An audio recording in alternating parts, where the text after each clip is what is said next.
नमः विष्णुपादाय कृष्णपृष्ठाय भूतले श्रीमते भक्ति सिद्धान्त सरस्वती नामिनी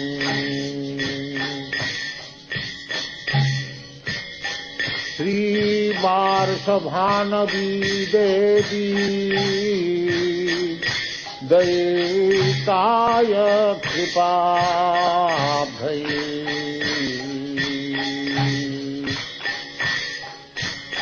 कृष्ण संबंध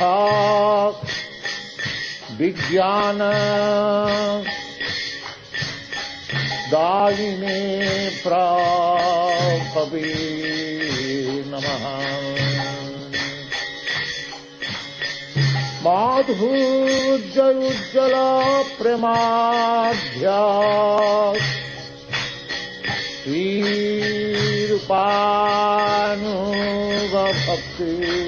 श्रीरूपानुगभक्तिदाय श्रीगौरा करुणाशक्ति विग्रहाय नमस्ते। नमस्ते गौरवाणी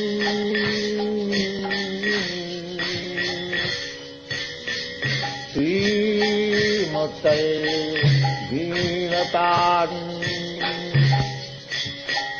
रूपानुगतिर्व्याप सिद्धंत धन्तहारिणी।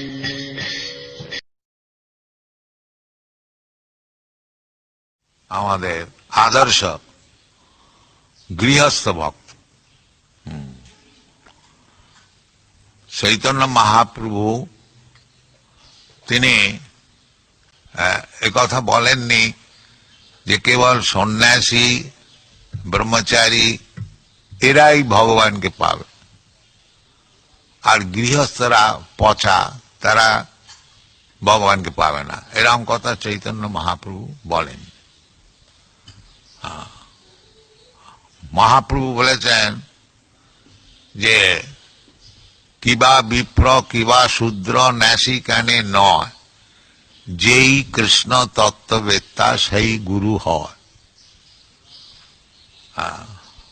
কিবা বিপ্র ব্রাহ্মণই হোক আর শূদ্রই হোক আর সন্ন্যাসী হোক আর গৃহী হোক, তাতে কিছু যায় আসে না। যেই কৃষ্ণ তত্ত্ববেত্তা, যে ব্যক্তি কৃষ্ণ তত্ত্ব জানে, কৃষ্ণ কি বস্তু, কৃষ্ণকে কি করে দেখতে হয়, কৃষ্ণকে কি করে জানতে হয়, এই সব কথা যিনি জানেন তিনিই গুরু। তো সেই গুরু হচ্ছে ভক্তিবিনোদ ঠাকুর। তিনি গৃহস্থ ছিলেন, শুধু গৃহস্থ নন, বড় গভর্নমেন্ট অফিসার, ম্যাজিস্ট্রেট।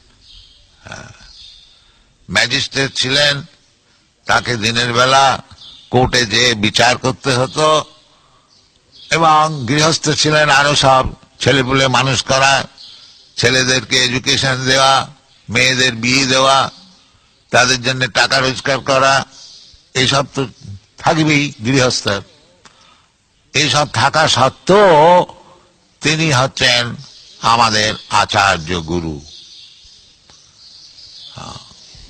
তিনি এমন ভাবে কাজ করতেন যে ভগবানের সেবাটা সেইটাই মধ্যস্থ রেখেছিলেন। তিনি অফিস থেকে কোর্ট থেকে আসতেন, এসে মুখ হাত পা ধুয়ে যৎকিঞ্চিৎ যা খাবার খেয়ে নিতেন, নিয়ে 8টার সময় তিনি শুতে যেতেন, আর 4 ঘন্টা পরে রাত্রির 12টার সময় উঠে পড়তেন, উঠে বই লিখতেন। He used to go to bed at 8 o'clock and rise up at 12 o'clock, and he used to write books. So that was এইভাবে তিনি জীবনযাপন করতেন, যে আমাদের গৃহস্থের কাজ অনেক আছে, কিন্তু তিনি এমন ভাবে সেগুলি সব বিভাগ করে নিয়েছিলেন যে তার কৃষ্ণ ভজনে কোনো বাধা হতো না। তা আমাদেরও সেই রকম করতে হবে। যদি আমরা হরিভজন করতে চাই, তা আমাদের গৃহস্থলী কাজকর্ম অনেক কিছু আছে, সেগুলো আমরা বাদ দিতেও পারবো না। কারণ এটাও অন্যায় যে ছেলেপুলে হয়েছে তাদের কিছু দেখবো না, তাদের কিছু করব না। অবশ্য যদি অসম্ভব হয়, সে আলাদা কথা, তা নাহলে এইসব কাজ করা উচিত। সকল গৃহস্থের তার দেখা উচিত। মা বাপ না যদি ভালো না হয়, তাহলে ছেলে কি করে ভালো হয়?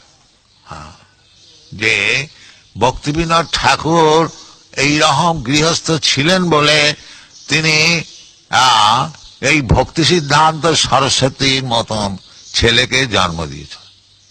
এই যে ভক্তি সিদ্ধান্ত সরস্বতী গোস্বামী আমাদের গুরুদেব, তিনি হচ্ছেন ভক্তি বিনোদ ঠাকুরের পুত্র। তা তিনি এই আপনারা এখানে যারা থাকেন, এই মায়াপুরের প্রতিষ্ঠাতা হচ্ছেন ভক্তি বিনোদ ঠাকুর। আমাদের নবদ্বীপেতে সকলেই ভুলে গেছিল যে মহাপ্রভু জন্মস্থানটা কোথায়। নবদ্বীপ বলতে গেলে অনেক বড় জায়গা, পূর্বেতে আরো বড় জায়গা ছিল, 9টা দ্বীপ নিয়ে নবদ্বীপ। এখানে লক্ষ লক্ষ কোটি কোটি লোক, সব ব্রাহ্মণ পণ্ডিত বাস করত। 500 বছর পূর্বেতে এটা হচ্ছে লেখাপড়া শেখবার একটা বড় জায়গা নবদ্বীপ। এখনো নবদ্বীপে বড় বড় পণ্ডিত আছে।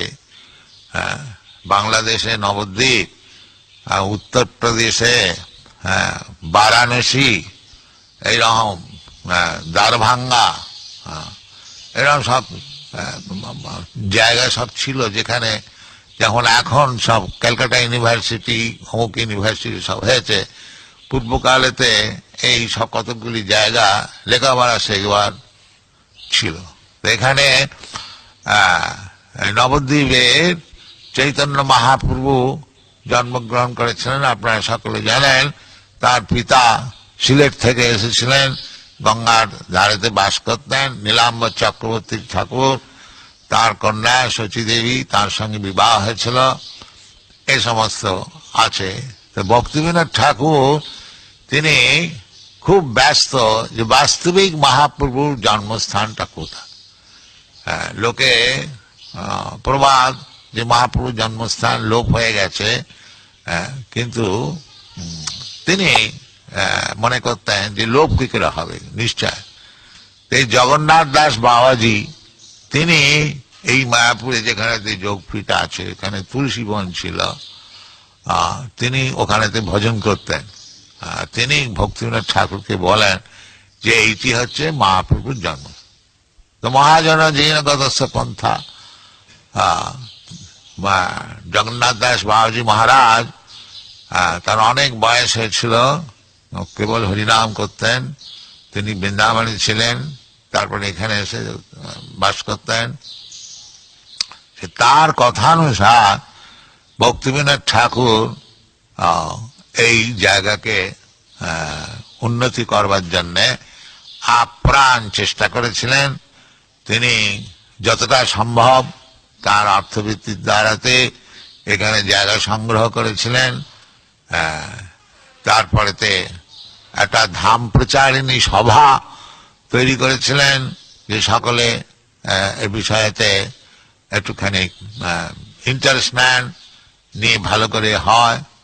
আর তিনি এটাও আশা করেছিলেন যে এইখানেতে মহাপ্রভুর কথাটা কোনো তো দোলও কথা না, যে এক একটা লোকের যেমন দল আছে, আজকাল অনেক সব দল হয়েছে, অমুকের দল, অমুকের দল, অমুকের দল, আর সেই সবগুলো ধোঁকাবাজিগুলো ধর্ম নামে চলছে। সেই জন্য ভাগবত বলেছেন, এবং তার ইয়ে ভাষান্তর করে আমাদের বৃন্দাবন দাস ঠাকুর বলেছেন যে পৃথিবীতে যাহা কিছু ধর্ম নামে চলে, ভাগবত কহে তাহা পরিপূর্ণ ছলে। এই পৃথিবীতে যে ধর্ম নামে যেসব দেশ চলছে, যে আমাদের এই ধর্ম, আমাদের এই ধর্ম, এগুলি সব বঞ্চনা।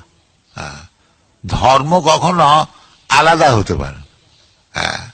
যেমন সোনা, সোনা যদি কেউ বলে এটা হিন্দু সোনা, এটা মুসলমান সোনা, এটা খ্রিস্টান সোনা, এ আবার হয় নাকি?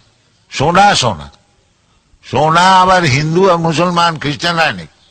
না, এটা হচ্ছে ভ্রম, এইগুলো হচ্ছে চিঠি। যেমন আমাদের এই কলেজ স্ট্রিটে কলকাতায় হিন্দু পাঁটার দোকান,